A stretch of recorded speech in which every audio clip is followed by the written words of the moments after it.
Episode 6. Scorched Secrets. The relentless desert sun beat down on Alex and Isabella as they trekked across the endless dunes. The Amazon rainforest felt like a distant memory, replaced by a scorching landscape where even the sand shivered in the heat. Their quest for the second fragment of the Fractured Scepter had led them to the fabled city of Zool, a lost civilization rumored to harbor a fragment of fire magic. The remnants of Zool were a haunting spectacle, crumbling sandstone structures clawed at the sky, remnants of a once great civilization swallowed by the unforgiving desert. The script's cryptic clues mentioned a hidden temple beneath the city, guarded by a fire elemental, a creature of pure flame. The days were a blur of scorching heat, sandstorms, and a constant battle against dehydration. Their supplies dwindled, and doubt began to gnaw at them. Was the fragment just a myth? Had the Corvid Keepers steered them wrong? One particularly grueling afternoon, near the point of exhaustion, a glint of reflected sunlight caught Isabella's eye. Buried beneath a layer of sand, a weathered inscription emerged, a stylized phoenix, the symbol of Zool. It was a sign, a confirmation that they were on the right track. Renewed hope fueled their steps. Following the inscriptions they found scattered across the ruins, they pieced together a map leading to a series of tunnels hidden beneath the city. The air grew thick and stale as they descended, the only light provided by small, enchanted lanterns Alex had crafted. The tunnels twisted and turned, leading them deeper into the heart of Zool. Finally, they emerged into a vast cavern, its walls shimmering with an otherworldly heat. In the center, a swirling vortex of fire danced, a living entity radiating raw power. This was the fire elemental, the guardian of the scepter fragment. The air crackled with elemental energy. The fire elemental spoke, its voice a cacophony of crackling flames and molten rock. It challenged Alex and Isabella, questioning their motives and testing their understanding of fire. Alex, his mind sharp despite the oppressive heat, argued that they sought the fragment not for personal gain, but to safeguard the balance of magic. He spoke of the Corvid Keepers and their commitment to responsibility. Isabella, ever the storyteller, wove a tale of respect for the fire, emphasizing its dual nature, a force of destruction, but also of creation and renewal. The fire elemental remained impassive, its fiery form swirling in a silent deliberation. Finally, it split, a fiery ember detaching from the vortex and cooling into a ruby shard that pulsed with an inner glow. Respect the flame, the elemental boomed, a flicker of something akin to approval in its voice. Use its power wisely. Relief washed over them as they claimed the ruby shard, its warmth a stark contrast to the stifling desert air. They had faced another formidable guardian, their love and understanding proving the key to overcoming the fiery trial. Escaping the tunnels, they emerged blinking into the golden light of sunset. The desert wind whipped through their hair, carrying with it a renewed sense of purpose. They possessed two fragments now, two pieces of a powerful puzzle, but the journey was far from over. Two more fragments remained, each likely guarded by an equally formidable entity. As they huddled by a flickering campfire that night, gazing at the vast expanse of stars overhead, Alex turned to Isabella. "We're halfway there," he said, a smile playing on his lips. "And halfway closer to each other," Isabella replied, her eyes sparkling with love and a touch of excitement for the unknown adventures that awaited them. Episode 7. Whispers on the Wind. The biting wind whipped across the icy plains, carrying the faint scent of salt and the mournful cry of unseen gulls. Alex and Isabella, bundled in thick furs and thermal clothing, stood at the edge of a frozen glacier, their breath misting in the frigid air. Their quest for the third fragment of the Fractured Scepter had led them to the mythical Isle of Whispers, a remote and treacherous island shrouded in perpetual winter. The script mentioned an ancient temple dedicated to the wind spirit, rumored to hold a sapphire fragment imbued with the power of storms. Reaching it, however, wouldn't be easy. The treacherous terrain, riddled with crevasses and hidden icefalls, demanded unwavering focus and a deep trust in their equipment, some of which Alex had specifically enchanted for navigating the harsh conditions. Days bled into weeks as they traversed the unforgiving landscape. Their journey was punctuated by harrowing encounters, a near miss with a hungry pack of polar wolves, a precarious escape from a collapsing ice bridge, and the constant battle against the relentless cold. Each challenge tested their resilience, forcing them to rely on their combined skills and unwavering love for each other. One particularly brutal blizzard forced them to take refuge in a hidden ice cave. Huddled together for warmth, Isabella, ever the pragmatist, voiced her growing concern. "Maybe this fragment isn't meant to be found," she said, her voice barely audible over the howling wind. The Corvid Keepers might have kept its location secret for a reason. Alex, however, remained resolute. "Giving up isn't an option," he countered, his eyes filled with a determined glint. "The power of the scepter could be used for so much good, we can't turn back now." As the blizzard subsided, revealing a breathtaking expanse of snow-dusted peaks, a new discovery reignited their hope. Carved into the side of a towering glacier, half hidden by swirling snow, they found an inscription, a stylized image of a howling wolf, the symbol of the wind spirit. It was a clue, a confirmation that they were on the right track. Following the inscription's cryptic directions, they navigated a labyrinth of ice tunnels and crevasses, the air growing colder and the wind whistling an eerie song. Finally, they emerged into a vast glacial cavern, its walls shimmering with an otherworldly blue light. In the center, a swirling vortex of wind danced, a translucent entity howling with a mournful beauty. This was the wind spirit, the guardian of the scepter fragment. It spoke in a language of whistling gales and swirling snow, its voice filled with a melancholic longing. Alex, his voice strong despite the biting wind, explained their purpose. He spoke of the delicate balance of magic and their commitment to using the scepter fragment responsibly.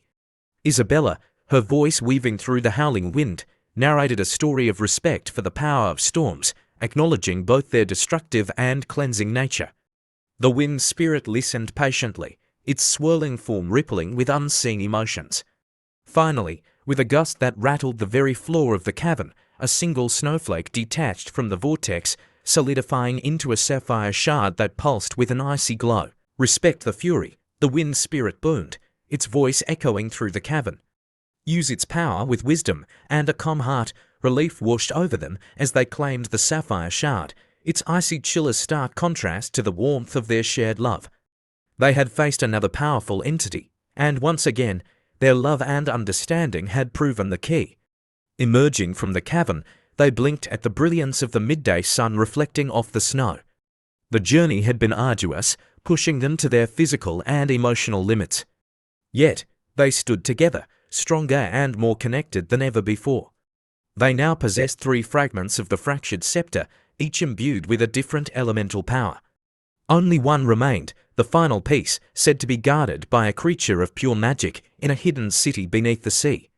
The thought of venturing into the unknown depths both terrified and excited them. As they stood at the edge of the glacier, the wind whipping their hair, they knew the most challenging part of their quest was yet to come.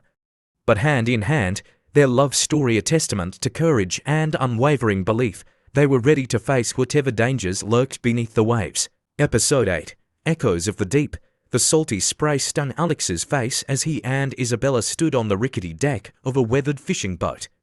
Below, the vast expanse of the ocean stretched out endlessly, a shimmering blue abyss that both terrified and exhilarated them. Their quest for the final fragment of the Fractured Scepter had led them to the fabled city of Atlantis, a sunken metropolis rumored to harbor a fragment of pure magic. The Corvid Keepers' cryptic clues were scarce this time, offering only a series of celestial coordinates and a chilling legend about a monstrous kraken guarding the city's secrets. Alex, ever the inventor, had spent weeks crafting specialized diving suits enchanted with water-breathing spales and bioluminescent lights. Isabella, meanwhile, had scoured ancient nautical charts and forgotten myths, piecing together a possible route to Atlantis. The journey was fraught with peril. They battled monstrous storms that threatened to capsize their small vessel, narrowly evaded schools of bioluminescent jellyfish with stinging tentacles, and navigated treacherous underwater currents. The ever-present darkness of the depths, punctuated only by the flickering glow of their enchanted suits, played tricks on their minds, fostering a creeping sense of claustrophobia and isolation. One particularly harrowing night, a colossal shadow loomed beneath the boat.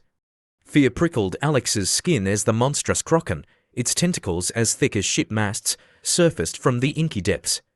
Its single, glowing eye locked onto them, its voice resonating through the water like a tolling death knell. A fierce battle ensued. Alex, using his enchanted tools, unleashed a barrage of sonic blasts that disoriented the Kraken.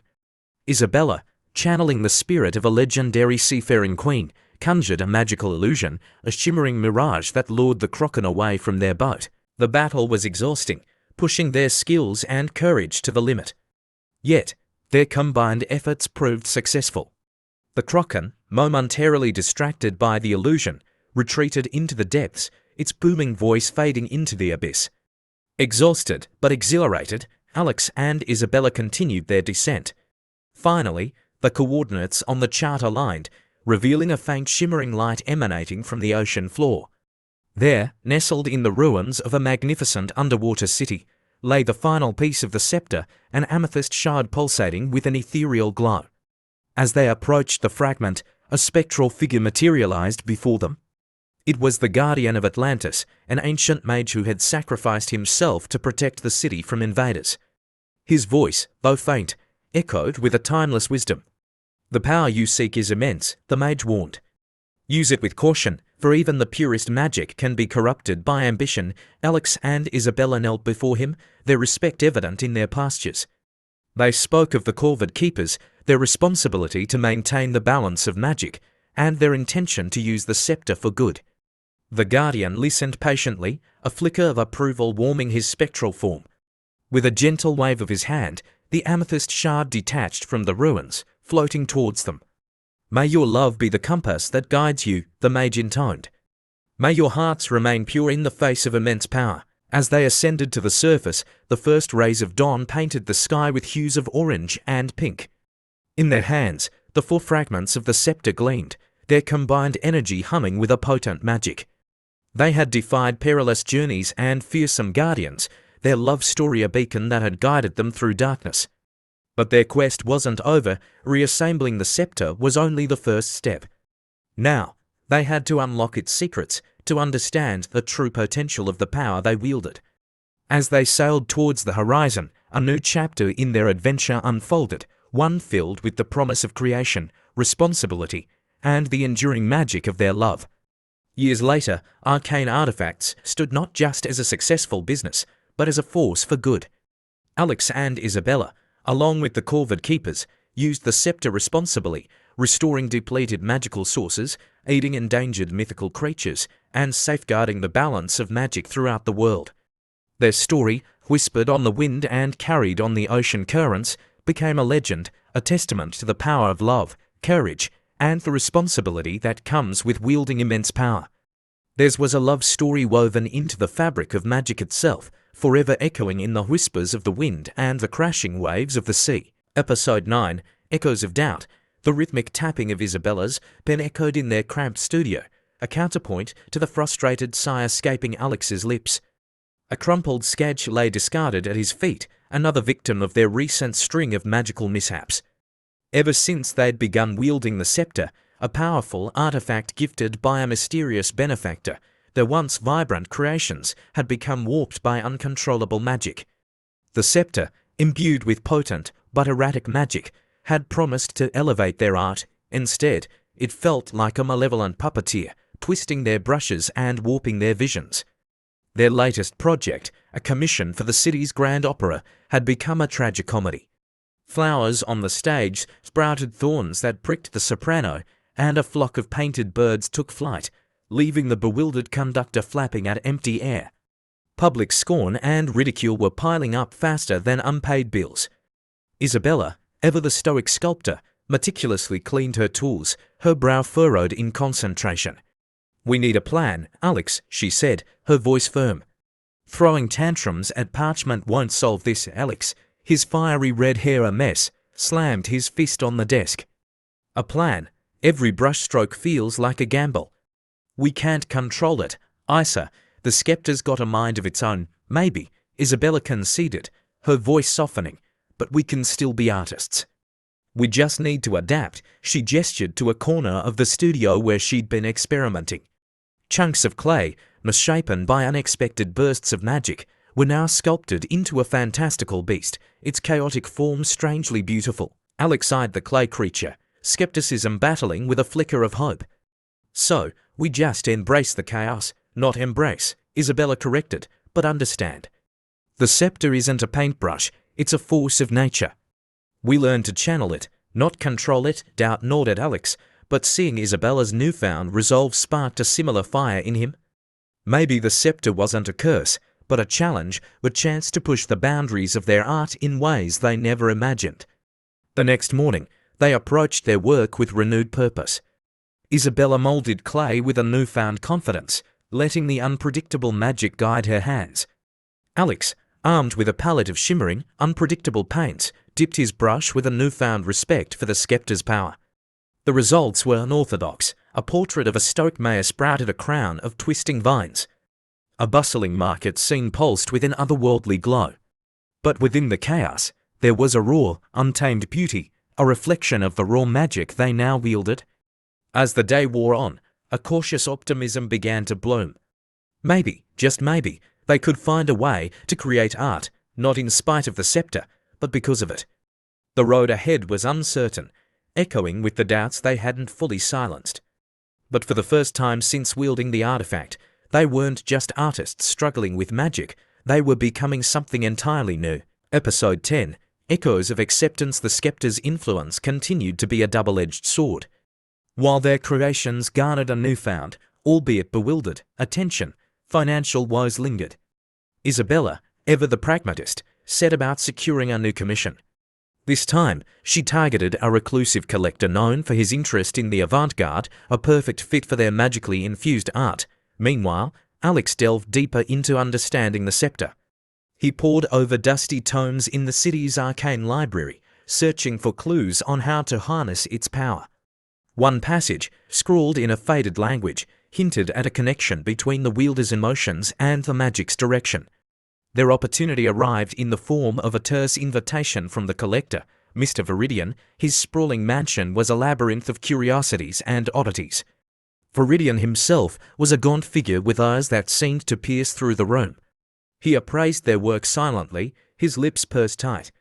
Suddenly, a wave of frustration washed over Alex, a byproduct of their financial desperation. The air crackled with unseen energy. A nearby sculpture, a delicate marble bust, began to glow. As Alex wrestled with his emotions, the features on the bust morphed, twisting into a grotesque caricature of Mr. Viridian himself, a reflection of Alex's simmering resentment. A tense silence stretched in the room. Isabella, ever quick-thinking, stepped forward. "This," she declared, her voice steady, "is a glimpse into the human condition, laid bare by the scepter's magic.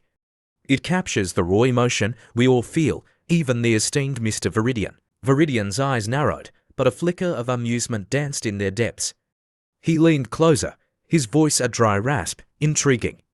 "Perhaps you can capture the essence of fear." Intrigued and slightly terrified, Alex and Isabella accepted the challenge. They spent the following days immersed in Mr. Viridian's collection, drawing inspiration from the macabre artifacts within.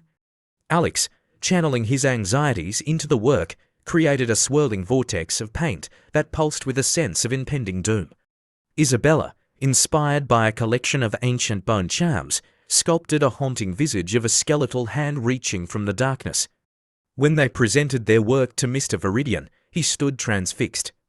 A genuine smile, the first they'd seen, cracked his pale face.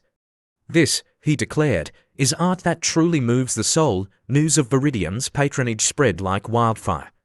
The public, initially perplexed by their earlier work, were captivated by the raw emotion it evoked. Commissions began pouring in, yet, amidst the newfound success, a shadow lingered. The scepter remained unpredictable, its magic a powerful current that threatened to drown them if they weren't careful. But for now, they had found a precarious balance, riding the waves of magic instead of being swept under by them. The echoes of doubt still whispered, but a new sound had joined the chorus, a cautious hope for the future.